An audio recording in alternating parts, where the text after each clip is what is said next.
দেখতে পাচ্ছেন কিছু জামরুল আমি সিজার করতে লাগছি। সিজার করে এদের ভিতরে যে বড় বড় বিচি সবগুলো দেবো ফেলাইয়া, ফেলে নিচে রাখতেছি। সবগুলোকে এরকমভাবে কাইট্টা কুইট্টা, এই যে দেখতে পাচ্ছেন কত বড় বড় বিচি। জামরুলের থেকে জামরুলের বিচি অনেক বড়। আর এই জামরুলের বুঠার কাটতে গিয়ে প্রায় 50%ই আমার ফেলে দিতে হচ্ছে। আর এভাবে কাটার পর তারপর আমি সবগুলো কেটে ভালোভাবে পরিষ্কার করে নিচ্ছি। পরিষ্কার করে নিয়ে এগুলোর সাথে যদি লবণ মাখাই খাওয়া হয় যা জোস হবে। দেখতে থাকুন জামরুলের একটি রেসিপি কি সুন্দর হয়। লবণে জামরুলের ভর্তা এই গরমে কিন্তু আপনারা খেতে পারেন জামরুল ভর্তা। দেখেন এই যে সবগুলো ভালোভাবে কেটে ধুয়ে নিব। এবার পানিটা ফেলে দিয়ে আবার এবার জামরুল সবগুলো দিয়ে ছোট ছোট করে ভেঙে নিলাম। ভাঙার পর এবার আমি এর ভিতর দিয়ে দেব লবণ।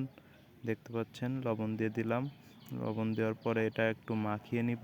মাখানোর পর এটা তারপর খাওয়ার উপযোগী হয়ে যাবে। জামরুল ভর্তা রেডি, সুস্বাদু জামরুল ভর্তা। এবার আমার দাদিকে দুটো দিলাম, বউরে খাইতে দিছি, বউ খাচ্ছে, খেয়ে কয় সেই স্বাদ।